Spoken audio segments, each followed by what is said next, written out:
इस वीडियो में हम लोग क्लास 11th मंथली एग्जामिनेशन दिसंबर 2024 के हिस्ट्री के बिल्कुल ओरिजिनल क्वेश्चन पेपर को देखेंगे जो 101% ओरिजिनल है। ठीक है, और इसके पहले वाला वीडियो में मैं पूरा ऑब्जेक्टिव डाल चुका हूं। ठीक है, यदि उसको नहीं देखे हैं तो देख लीजिए 100% सही उत्तर के साथ। ठीक है, इस वीडियो में हम लोग केवल सब्जेक्टिव का आंसर देखेंगे, केवल सब्जेक्टिव का आंसर इस वीडियो में हम लोग देखने वाले हैं। ठीक है, तो यदि आप चैनल पर पहली बार हैं तो चैनल को सब्सक्राइब जरूर कर लीजिए और अपने दोस्तों को भी शेयर जरूर कीजिए।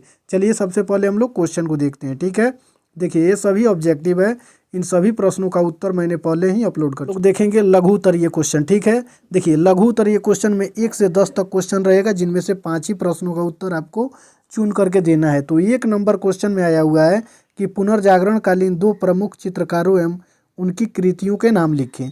फिर दूसरा नंबर क्वेश्चन में पूछा हुआ है कि 15वीं सदी में इटली के नगरों के पुनरुत्थान के 2 कारणों को लिखें। और 3 नंबर क्वेश्चन में पूछा हुआ है कि मानवतावाद का क्या अर्थ है।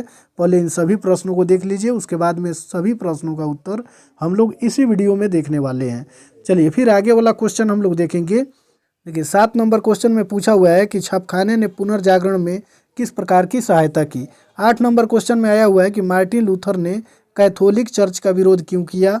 और 9 नंबर क्वेश्चन में आया हुआ है कि विलियम शेक्सपियर कौन थे और वे कहाँ के निवासी थे। 10 नंबर क्वेश्चन में पूछा हुआ है कि मैकियावेली कौन थे, उनकी प्रमुख रचना क्या थी। हम लोग दीर्घोत्तरीय क्वेश्चन को देखेंगे। देखिए दीर्घोत्तरीय क्वेश्चन में क्वेश्चन नंबर 11 से 15 तक दीर्घोत्तरीय क्वेश्चन है, जिनमें से चुन करके किन्हीं 3 ही प्रश्नों का उत्तर देना है। तो 11 नंबर क्वेश्चन में पूछा हुआ है कि पुनर्जागरण से आप क्या समझते हैं, आलोचनात्मक विश्लेषण करें। और फिर 12 नंबर क्वेश्चन में आया हुआ है कि पुनर्जागरण ने यूरोप के कला एवं साहित्य को किस प्रकार प्रभावित किया, विवेचना करें। और 13 नंबर क्वेश्चन में पूछा हुआ है कि कोपरनिकसीय क्रांति पर प्रकाश डालें। और फिर 14 नंबर क्वेश्चन में पुनर्जागरण के कई ईसाई धर्म के अंतर्गत होने वाले वाद विवादों पर प्रकाश डालें। तो अब हम लोग लगातार उत्तर को देखेंगे लघु उत्तरीय क्वेश्चन से। ठीक है, देखिए क्वेश्चन नंबर 1 में पूछा हुआ है कि पुनर्जागरण कालीन 2 प्रमुख चित्रकारों एवं उनकी कृतियों के नाम लिखें। तो इसका उत्तर हम लोग देखेंगे कि पुनर्जागरण कालीन 2 प्रमुख चित्रकार और उनकी प्रसिद्ध कृतियां निम्नलिखित है।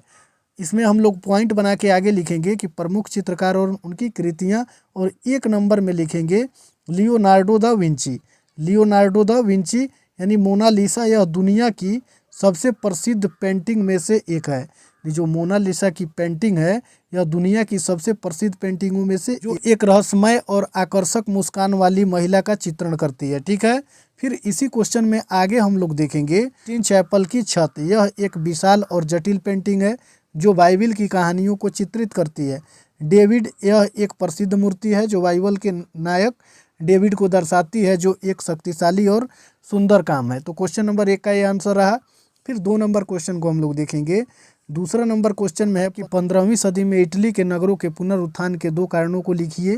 तो इसका उत्तर हम लोग लिखेंगे कि 15वीं शताब्दी में इटली के नगरों के पुनर्जागरण के 2 प्रमुख कारण हैं, जिनमें पहला नंबर पॉइंट बना के लिखेंगे व्यापार और आर्थिक विकास।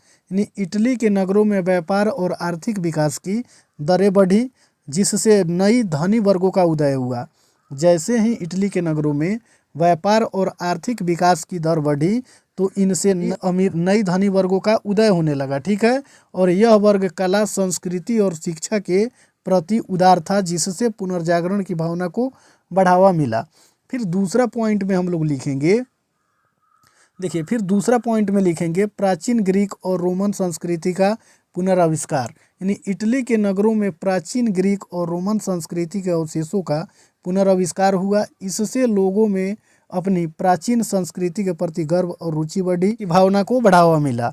चलिए फिर आगे वाला क्वेश्चन हम लोग देखेंगे मानवतावाद का क्या अर्थ है। तो इसका उत्तर हम लोग लिखेंगे कि मानवतावाद एक विचारधारा है जो मानव जीवन और मानव मूल्यों को महत्व देती है। इसका अर्थ है कि मानव जीवन की गरिमा, मानव अधिकारों और मानव समानता का सम्मान करे। ठीक है, मानवतावादी विचारधारा में मानव जीवन को केंद्र में रखकर विचार किया जाता है और मानव जीवन की सार्थकता और मूल्यों को बढ़ावा देने का प्रयास किया जाता है। चलिए फिर आगे वाला क्वेश्चन हम लोग देखेंगे। देखिए 7 नंबर क्वेश्चन में पूछा हुआ है कि छापखाने ने पुनर्जागरण में किस प्रकार सहायता की।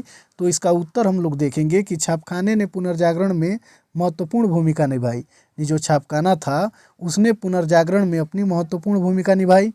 इससे पहले पुस्तकों और अन्य लिखित सामग्रियों को हाथ से लिखना पड़ता था, जो एक समय लेने वाली और श्रम साध्य प्रक्रिया थी। ठीक है, यानी जो हाथ से लिखने वाली सामग्री थी या पुस्तकें थी, उसमें समय अधिक लग जाता था और बहुत ही कठिन कार्य था। छापखाने के आविष्कार ने इस प्रक्रिया को तेज और सस्ता बना दिया, और जैसे ही छापखाने का आविष्कार हुआ तो इस प्रक्रिया में लिखित सामग्रियों का व्यापक रूप से प्रसार होने लगा। ठीक है, चलिए फिर आगे वाला क्वेश्चन हम लोग देखेंगे। 8 नंबर क्वेश्चन में दिया हुआ है कि मार्टिन लूथर किंग ने कैथोलिक चर्च का विरोध क्यों किया। तो इसका उत्तर हम लोग लिखेंगे कि लूथर प्रारंभ में पोप का विरोध नहीं था। लूथर जो थे वो शुरुआती दौर में पोप का विरोध नहीं करते थे, परंतु 1517 ईस्वी में टेटजेल को सेंट पीटर गिरजा के निर्माण हेतु क्षमा पत्र बेचकर धन इकट्ठा करने की पोप की आज्ञा ने लूथर को चर्च विरोधी बना दिया। जैसे ही 1517 ईस्वी आई तो टेटजेल को सेंट पीटरबर्ग के गिरजाघर के निर्माण के लिए क्षमा पत्र को बेचकर धन इकट्ठा करने के लिए पोप ने आज्ञा दी। इसी कारण लूथर को चर्च विरोधी बना दिया। यही कारण था कि लूथर क्या हो गए, चर्च विरोधी बन गए। इसके विरोधों में बीटनबर्ग के कैंसर प्रवेश द्वार पर 31 अक्टूबर 1517 को अपना विरोध पत्र द 95 थीसिस लटका दिया। ठीक है, चलिए फिर आगे वाला क्वेश्चन हम लोग देखेंगे। नंबर 11 को देखेंगे, जो दीर्घोत्तरीय क्वेश्चन है। इसमें पूछा हुआ है कि पुनर्जागरण से आप क्या समझते हैं। तो इसका उत्तर हम लोग लिखेंगे कि पुनर्जागरण एक सांस्कृतिक और बौद्धिक आंदोलन था। जो पुनर्जागरण था वो सांस्कृतिक और बौद्धिक आंदोलन था, जो 14वीं से 17वीं शताब्दी तक यूरोप में हुआ। और यह आंदोलन 14वीं से 17वीं शताब्दी तक यूरोप में हुआ। इस आंदोलन का मुख्य उद्देश्य प्राचीन ग्रीक और रोमन संस्कृति के ज्ञान और मूल्यों को पुनर्जीवित करना था।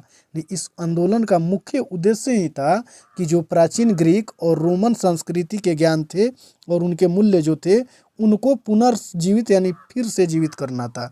ठीक है, चलिए फिर इसमें आगे हम लोग लिखेंगे पुनर्जागरण की विशेषता।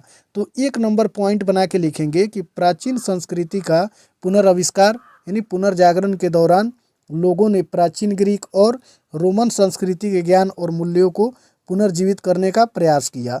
और फिर दूसरा पॉइंट में लिखेंगे मानवतावाद, यानी पुनर्जागरण के दौरान मानवतावादी विचारधारा ने प्रमुखता प्राप्त की और जिसमें मानव जीवन और मानव मूल्यों को महत्व दे दिया। 12 नंबर क्वेश्चन में पूछा हुआ है कि पुनर्जागरण ने यूरोप के कला एवं साहित्य को किस प्रकार से प्रभावित किया, विवेचना करें। तो इसका उत्तर हम लोग लिखेंगे कि पुनर्जागरण ने यूरोप के कला और साहित्य को गहराई से प्रभावित किया। जो पुनर्जागरण था वो यूरोप के कला और साहित्य को बहुत ही गहराई से प्रभावित किया। कुछ प्रमुख तरीके हैं जिनसे पुनर्जागरण ने कला और साहित्य को प्रभावित किया।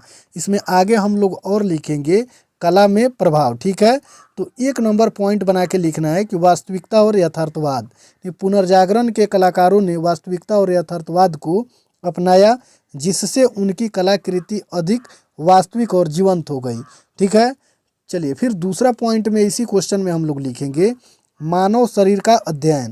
यानी पुनर्जागरण के कलाकारों ने मानव शरीर का अध्ययन किया और इसकी सुंदरता को अपनी कलाकृतियों में प्रदर्शित किया। और फिर तीसरा पॉइंट में लिखेंगे नई तकनीकों का विकास।